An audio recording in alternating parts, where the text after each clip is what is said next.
నేను మెడికల్ కాలేజీలు ఇచ్చేసాను, ఇప్పుడు చంద్రబాబు నాయుడు గారు వచ్చి వైద్య విద్యని పేదలకు దూరం చేస్తున్నారు అని నోటికొచ్చినట్టు అబద్ధాలు వల్లించడం అనేది చూస్తూ ఉంటే నిజంగా చాలా సిగ్గనిపిస్తుందండి.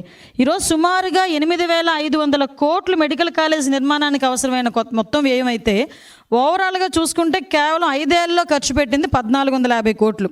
అంటే ఈరోజు విద్యా వైద్య అనేది సమాజానికి ఎంత వెలుగునిచ్చే ఒక అంశం అయితే దాన్ని కూడా లాస్ట్ 5 సంవత్సరాల్లోని కూడా తొక్కిపెట్టి ప్రజలకి విద్యని వైద్యని దూరం చేసిన పరిస్థితి జగన్మోహన్ రెడ్డిది అయితే ఈరోజు ఆర్థిక పరిస్థితులు ఎలా ఉన్నా కూడా, ఎన్ని అప్పుల పాలైనా కూడా కంపల్సరీగా అభివృద్ధితో పాటు సంక్షేమంతో పాటు విద్యా వైద్య డెఫినెట్గా ప్రతి పేదవాడికి ఇవ్వాలి అనే ఉద్దేశంతో ఈరోజు రాష్ట్ర ప్రభుత్వం తీసుకుంటున్న అనేకమైన సంచలనాత్మక నిర్ణయాలని స్వాగతించడం పక్కన పెడితే కనీసం దాని మీద బురద జల్లే ప్రయత్నం చేస్తున్నారని చెప్పడానికి ఇది ఒక ఉదాహరణ. అంటే ఈరోజు పీపీపీ మోడల్ అనేసరికి ఎందుకు ఉలిక్కి పడుతున్నాడో నాకు అర్థం కావట్లేదు. పీపీపీ మోడల్ అంటే పబ్లిక్ ప్రైవేట్ పార్ట్నర్షిప్ అండి. ఇది జేపీపీ మోడల్ కాదు, జగన్ ప్రైవేట్ పార్ట్నర్షిప్ కాదు, ఇది పీపీపీ, పబ్లిక్ ప్రైవేట్ పార్ట్నర్షిప్. మీరు పబ్లిక్ ఎప్పుడైతే ఇన్వాల్వ్ అయి ఉన్నారో పబ్లిక్ ప్రైవేట్ పార్ట్నర్షిప్లో డెఫినెట్గా ఈరోజు కన్స్ట్రక్షన్ దగ్గర నుంచి ఆపరేషన్స్ వరకు వాళ్ళ దగ్గర ఉన్న మొత్తం ఏదైతే నిర్వహణ అంతా కూడా, ఏదైతే అందులో అడ్మిషన్స్ కానీ అందులోని వైద్యం అందించడం కానీ ఎవ్రీథింగ్ కూడా ఈరోజు గవర్నమెంట్ హ్యాండ్ ఓవర్లో ఉండే పరిస్థితి ఈరోజు కనిపిస్తూ ఉంది. అంటే పర్టికులర్గా వాళ్ళు ఏంటంటే ఇన్ఫ్రాస్ట్రక్చర్ క్రియేట్ చేస్తారు, కన్స్ట్రక్షన్ చేస్తారు, 33 years లీజ్ ఉంటుంది అన్నీ. ఆ సమయంలోని కూడా డెఫినెట్గా మొత్తం ఆపరేషన్ సిస్టమ్ అంతా కూడా గవర్నమెంట్ చేస్తుంది. అందులో అడ్మిషన్స్ కూడా యాజ్ పర్ గవర్నమెంట్ రూల్స్ ప్రకారమే జరుగుతాయి. ఈరోజు కొత్తగా పీపీపీ మోడల్లో ఏదో ఆంధ్రప్రదేశ్ గవర్నమెంట్ వచ్చి వైద్య కళాశాలలో ఉన్న సీట్లను అమ్ముకుంటుంది అని మీరు అంటున్నారు, కానీ యాజ్ పర్ ఎన్ఎంసి రూల్స్ ప్రకారం కూడా 1999 యాక్ట్ ప్రకారం కూడా పీపీపీ మోడల్లో మెడికల్ కాలేజెస్ ఇవ్వచ్చు అని నేషనల్ మెడికల్ కౌన్సిల్ కూడా ధృవీకరించింది. యాజ్ పర్ దట్ ఈరోజు మనం చూసుకుంటే మన పక్క రాష్ట్రమైన కర్ణాటకలోని ఆల్రెడీ 12 మెడికల్ కాలేజెస్ కన్స్ట్రక్షన్ అవుతున్నాయి. అదేవిధంగా ఈరోజు ఉత్తరప్రదేశ్లో కూడా ఇంకొక 12 మెడికల్ కాలేజెస్ రన్ అవుతున్నాయి. అంటే పీపీపీ మోడల్లో నేను చెప్తున్నా. ఈరోజు ఈ పీపీపీ మోడల్లోని మీరు మాట్లాడుతున్నట్టుగా ల్యాండు, హాస్పిటల్ ప్రొవైడింగ్ అన్నీ కూడా ఈరోజు గవర్నమెంట్ చూసుకుంటే కన్స్ట్రక్షను, టీచింగ్, నాన్ టీచింగ్ వాళ్ళకి సంబంధించిన అడ్మినిస్ట్రేషన్ కూడా వాళ్ళు ప్రైవేట్ ఈ పీపీపీ మోడల్లో మనం చేసుకుంటాం. అంటే ఓవరాల్గా చూసుకుంటే గవర్నమెంట్ హ్యాండ్ ఓవర్లు ఇప్పుడు ఏదైతే మీరు కన్వీనర్ కోటా 50%, మామూలు జనరల్ కోటా 50% ఆ రోజు మీరు పెట్టింది ఏదైతే సిస్టమ్ ఉందో యాజ్ టీ సిస్టమ్ని కూడా ఈ రోజుకి కూడా మేము రన్ చేయడానికి సిద్ధపడ్డాం. అంటే ఈరోజు పీపీపీ మోడల్ వల్ల ఏ ఒక్క సీటు కూడా పేదలకు అందుబాటులో లేకుండా ఉండదు. యాజ్ పర్ రూల్ ఏదైతే జరుగుతుందో ఇంతవరకు ఎలాగైతే జరిగినాయో అలాగే జరుగుతాయి. ఇందులో మా తాలూకు ఉత్సుకత ఏంటంటే తొందరగా పని అవ్వాలి, తొందరగా ఈరోజు మెడికల్ కాలేజెస్ ఓపెన్ అవ్వాలి.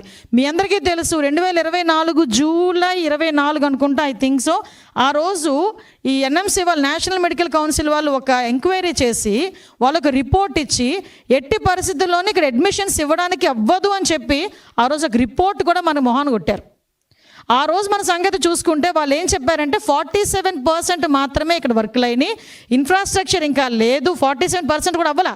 47%తో మేము ఇవ్వలేము. ఫ్యాకల్టీ లేరు, ప్రొఫెసర్స్ లేరు, అసోసియేట్ ప్రొఫెసర్స్ లేరు, ల్యాబులు లేవు, కనీసం ఒక లైబ్రరీ లేదు, క్లాస్ రూమ్ సరిగా లేవు, ఇన్ని ఇన్ఫ్రాస్ట్రక్చర్స్ లేని కారణంగా మేము అడ్మిషన్స్ ఇవ్వలేము అని చెప్పి చాలా క్లియర్గా నేషనల్ మెడికల్ కౌన్సిల్ వాళ్ళు 2024 జూలై 24 ఆ రోజు మనందరికీ కూడా ఒక పేపర్లో కూడా ఒక రిపోర్ట్ వచ్చింది, మనందరికీ కూడా ఒక సర్క్యులర్ వచ్చింది. అంటే మీరు లాస్ట్ 5 సంవత్సరాలు చేసిన పాపానికి కనీసం ఒక అడ్మిషన్ కూడా తీసుకొచ్చుకునే పొజిషన్ రాలేకుండా పోయింది. పైగా ఈరోజు మా మీద ఏమి బురద చల్లుతారు, మేమేదో అడ్మిషన్స్ వెనక్కి పంపించాము అన్నట్టుగా పెడతారు. 2 నెలల కాలంలో కనుక ఇన్ఫ్రాస్ట్రక్చర్ అంతా కూడా మీరు ఇస్తే డెఫినెట్గా మేము అడ్మిషన్స్ ఇస్తాము అంటే ఈజ్ ఇట్ పాసిబుల్? మీరు ఇప్పుడు చూసారండి, ఫర్ ఎగ్జాంపుల్ ఏలూరు కాలేజ్ పరిస్థితి ఇలా ఉంది. ఏలూరు కాలేజ్లో ఈ స్ట్రక్చర్ ఇలా ఉంది. దీని 2 నెలల కాలంలో నువ్వు ఈ స్ట్రక్చర్ పూర్తి చేసుకొని లేకపోతే దీనిలో ఇన్ఫ్రాస్ట్రక్చర్ ఇచ్చుకొని లెక్చరర్స్ని, అసోసియేట్ ప్రొఫెసర్స్ని, ల్యాబ్ని, లైబ్రరీలని ఇవన్నీ కూడా ఎస్టాబ్లిష్ చేయగలమా 2 monthsలో? ఇదిగో పాడేరు మెడికల్ కాలేజ్ పరిస్థితి. అంటే 2 నెలల కాలంలో అది జరిగే పరిస్థితి కాదు కాబట్టి ఆ రోజు మేము కూడా కాసేపు ఆగాల్సి వచ్చింది. దాన్ని ఏ రకంగా ప్రొజెక్ట్ చేశారండి? వచ్చిన మెడికల్ సీట్లు వెనక్కి పంపించేశారు. అంటే మీకు బుర్రుండి మాట్లాడుతున్నారా, బుర్ర లేకుండా మాట్లాడుతున్నారా? అంటే ఏదో రకంగా మేము దాని మీద బురద చల్లాలి అనే ఉద్దేశంతో మాట్లాడుతున్నారు తప్పించి అందులో ఏమైనా వాస్తవాలు ఉన్నాయా? ఈరోజు ఆఖరికి మెడికల్ కాలేజీలకి ఇవ్వాల్సిన సొమ్ముని కూడా కొన్ని సందర్భాల్లో వీళ్ళు వేరే వాటికి కూడా ఉపయోగించుకునే పరిస్థితి కూడా కనిపించింది.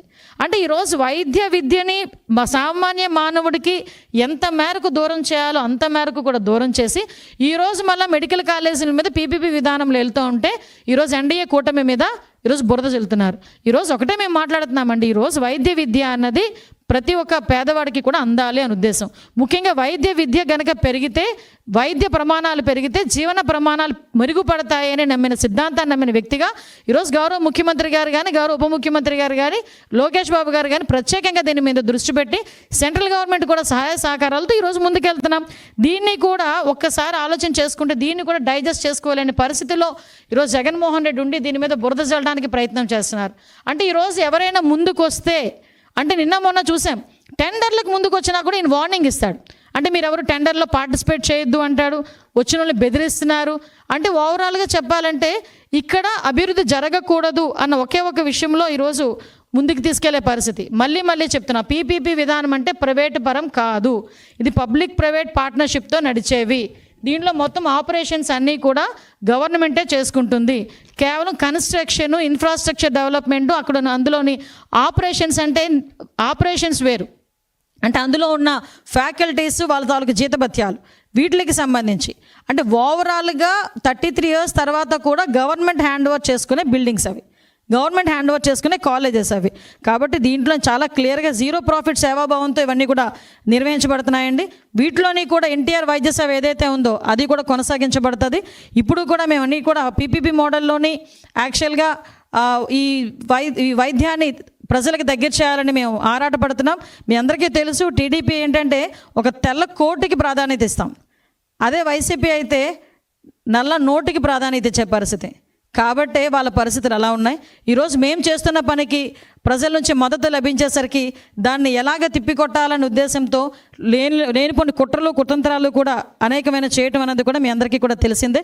దయచేసి ఇలాంటి కుట్రలు కుతంత్రాలు చేయకుండా ఒక్కటే కోరుకుంటున్నానండి, వీలైతే మీకు కూడా ఒకటి అప్పీల్ పెడుతున్నా, ప్రజలకు కూడా చెప్తున్నా, మేము ఈరోజు ప్రజలకి జవాబుదారీతనం. ఈరోజు మేము ఏం చేసినా ప్రజల గురించి ఆలోచించి ప్రజల వైపు నిలబడి పనిచేసే పరిస్థితి ఈరోజు ఎన్డీఏ కూటమి సభ్యులుగా మా అందరికీ కూడా ఉంది. ఈరోజు జగన్మోహన్ రెడ్డి కూడా ఆలోచించుకోవాల్సిన విషయం ఏంటంటే, మంచి జరిగేటప్పుడు మంచి అనండి, అందులో ఇంకొంచెం మంచి జరగడానికి మీ సలహాలు సూచనలు ఇవ్వండి. అంతేగాని ఈరోజు డిస్ట్రాక్షన్ చేస్తాము, ఏదో రకంగా బురద చల్లుతాము, అబద్ధాలని ప్రజలందరికి ముందుకు పంపిస్తామని చెప్తే కనుక ఆల్రెడీ ప్రజలు ఈ రోజుకే 11 సీట్లతో కనీసం ప్రతిపక్ష హోదా లేకుండా కూడా చేసిన పరిస్థితి. మళ్ళీ తిరిగి మీరు ఇదే పరిస్థితి కొనసాగితే కనుక డెఫినెట్గా ప్రజలకే వదిలేసే పరిస్థితి కూడా ఈరోజు కనిపిస్తూ ఉంది. ప్రజలకు నాణ్యమైనటువంటి వైద్యాన్ని దూరం చేస్తూ, విద్యని ఈరోజు అమ్మేసుకుంటూ, విద్య అభ్యసించాలనుకున్నటువంటి చిన్నారులటువంటి ఆ స్టూడెంట్స్ ఆశల్ని ఈరోజు సన్నగిలుస్తూ ఏం మాట్లాడుతున్నారు? ప్రైవేటైజేషన్ అనేటువంటి పేరుతో పీపీపీ అని చెప్పేసి ఒక ఆలోచన చేసి దానికి ఒక ముసుగు వేసేసి ఈ రోజున ఎవరో ప్రైవేట్ వాళ్లకు, మీకు సంబంధించినటువంటి వ్యక్తులకు ఇది కట్టబెట్టాలని చేస్తున్నటువంటి ప్రయత్నం ఇచ్చేస్తూ మీరు ఈ నిర్ణయానికి వచ్చి, ఈ నిర్ణయం ఆల్రెడీ మీరు ఆ నిర్ణయంలో ఉన్నారు కాబట్టి ఈ మెడికల్ కాలేజ్ అన్ని కమెన్స్ అయితే, ఈ మెడికల్ కాలేజ్ అన్ని అనుకున్నట్టుగానే ఓపెన్ అయితే ఇవన్నీ కూడా ఈ క్రెడిట్ అంతా జగన్మోహన్ రెడ్డి గారికి దక్కుతుంది. దీనివల్ల కూటమి ప్రభుత్వానికి ఎంత కూడా ఆ గుర్తింపు ఉండదు. కాబట్టి ఈ పేరు జగన్మోహన్ రెడ్డి గారికి వస్తుంది కాబట్టి ఇది ప్రజల్లోంచి ఈ పేరుని చెరిపేయాలి. అందుకని ఈ మెడికల్ కాలేజ్ ని గవర్నమెంట్ రంగంలోనే వీటిని ముందుకు తీసుకువెళ్లొద్దు, ప్రజల ఆరోగ్యం గాలికి వదిలేద్దాం అనేసి మీరు ఈ రోజు చేసినటువంటి పని ఏంటి? ఇలా ఈ లెటర్ పెట్టి, ఇక దీనివల్ల ప్రజల్లో వ్యతిరేకత వస్తుంది. పెద్ద ఎత్తున రాష్ట్ర ప్రజల్లో ఆందోళన నెలకొంది, విపరీతమైనటువంటి ఆందోళన డాక్టర్ విద్య అభ్యసించాలనేటువంటి ప్రజల్లో, పేద ప్రజల్లో నెలకొంది, పేద విద్యార్థుల్లో నెలకొంది. ఇక ఇది మనకు అందని ద్రాక్షేనా? ఇంత ఖరీదైనటువంటి విద్యని మనం అభ్యసించగలుగుతామా అని చెప్పేటువంటి ఒక బాధలో ఈరోజు రాష్ట్ర ప్రజలుంటే, ఆ బాధ అర్థం చేసుకొని ఈరోజు వైఎస్ఆర్ కాంగ్రెస్ పార్టీ కూటమి ప్రభుత్వాన్ని చంద్రబాబు నాయుడు గారిని ఈ డెసిషన్ తప్పు అని ప్రజల పక్షాన పోరాడుతూ ప్రశ్నిస్తుంది.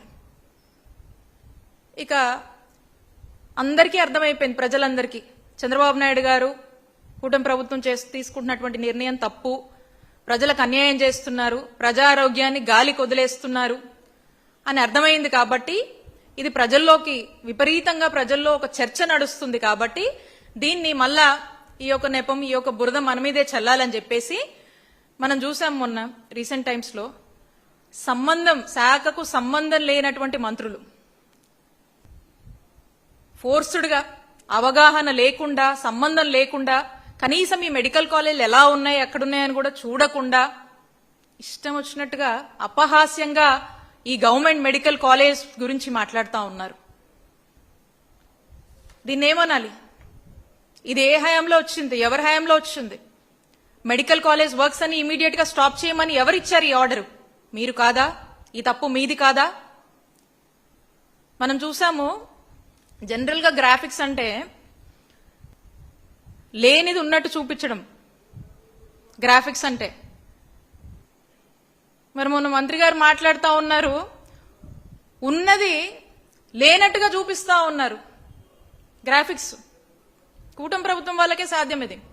ఎందుకంటే వైఎస్ఆర్ కాంగ్రెస్ పార్టీ వాళ్ళు కానీ జగనన్న చేసినటువంటి మంచి జనాల్లోకి వెళ్ళొద్దు కాబట్టి మిస్లీడ్ చేయడం, మ్యానిపులేషన్. ఇంకా అలాగే ఇంకో మంత్రి గారు మాట్లాడుతూ ఉన్నారు, స్విమ్మింగ్ పూల్ అంట. పెనుగొండ మీకు స్టేటస్ చూపించాను నేను.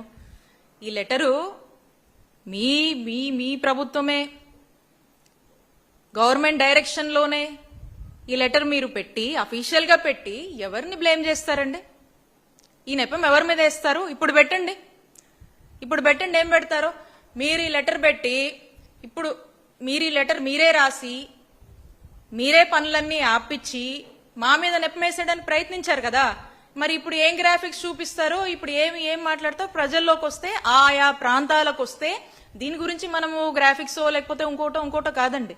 ఇదన్నీ కూడా ఎక్కడికక్కడ ఏ ప్రాంతానికి ఆ ప్రాంతంలో, ఏ జిల్లాలో ఏ జిల్లాకు ఆ జిల్లా ఈ మెడికల్ కాలేజ్ అనేది మనము నిర్మించాలనేటువంటి ఉద్దేశము, అక్కడ లేజేసినటువంటి foundations, developments, commencements, constructions, civil works, start అయినటువంటి కాలేజెస్ అన్నీ కూడా కళ్ళకు కొట్టొచ్చినట్టుగా అక్కడ ప్రజలను అడిగితే చెప్తారు. దీనికి మళ్ళా ఇంకేదేదో మాట్లాడుతూ ఉంటారు. ప్రజల్లోకి వస్తే తెలుస్తుంది, అక్కడున్న జనాన్ని అడిగితే తెలుస్తుంది. ఏంటంటో మాట్లాడుతూ ఉన్నారు కదా, అంతవరకు ఎందుకు? మా నాయకుడు జగన్మోహన్ రెడ్డి గారు ఈ కాలేజ్ నిర్మాణం విషయంలో క్రిస్టల్ క్లియర్ గా అడుగులు ముందుకు వేసి 5 కాలేజీలు ప్రారంభించారు. ప్రజల్లోకి వెళ్తే వాళ్లే చెప్తారు, ఆ ప్రాంత ప్రజలే చెప్తారు. మేము అడుగుతా ఉన్నాము, ఒకసారి చంద్రబాబు నాయుడు గారు 14 సంవత్సరాలు ముఖ్యమంత్రిగా చేశారు ఎర్లియర్, ఇప్పుడు కూడా వారే ముఖ్యమంత్రిగా ఉన్నారు. ఏ రోజైనా ఈ రాష్ట్రానికి ఒక గవర్నమెంట్ మెడికల్ కాలేజ్ తీసుకురావాలి అని చెప్పి కనీసం ప్రయత్నమైనా చేశారా అని మేము ప్రశ్నిస్తా ఉన్నాం. కనీసం ఒక ఆలోచన చేశారా? చేయలేదు. ఇప్పుడు చేస్తున్నారా? జగన్మోహన్ రెడ్డి గారు తీసుకొచ్చినటువంటి ఈ గవర్నమెంట్ మెడికల్ కాలేజ్ ని ఈ రోజు ప్రైవేటైజేషన్ ముసుగులో అమ్మేటువంటి ఒక ప్రయత్నం చేస్తా ఉన్నారు, ఒక స్కామ్ చేస్తా ఉన్నారు. ఇంత మాత్రం కూడా చిత్తశుద్ధి లేకుండా మేం తీసుకొచ్చినటువంటి ఈ ఎస్టాబ్లిష్మెంట్స్ నే ఎందుకు ప్రజలకు దూరం చేస్తున్నారు? ఇది తప్పు. ఖచ్చితంగా దీని మీద అవసరమైన ఎన్ని పోరాటాలైనా, దేనికైనా కూడా వైఎస్ఆర్ కాంగ్రెస్ పార్టీ ప్రజల పక్షాన మీరు తీసుకోబోతున్నటువంటి ఈ నిర్ణయం తప్పు అని చెప్పి మేమెంతవరకైనా పోరాడడానికి సిద్ధంగా ఉన్నాము. ప్రజల పక్షాన ఈ విషయంలో మేము పోరాడుతూనే ఉంటామని తెలియజేస్తున్నాను.